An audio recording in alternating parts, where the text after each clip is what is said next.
Мама, шоколадты жейміз. О шоколадты жеу үшін мен сенімен бір логикалық ойын ойнайын. Келісесің ба? Қара, осы шоколад. Мінекей, осы шоколадты мен мынандай қоршап қойдым.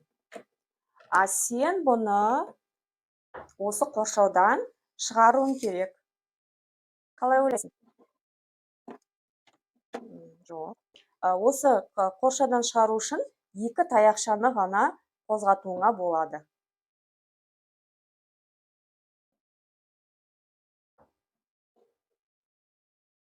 Жоқ. Үш таяқша болып кетті. Жақсылап ойлан.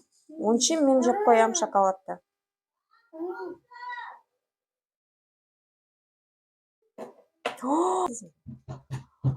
Как это? Басың күшті істейді сен.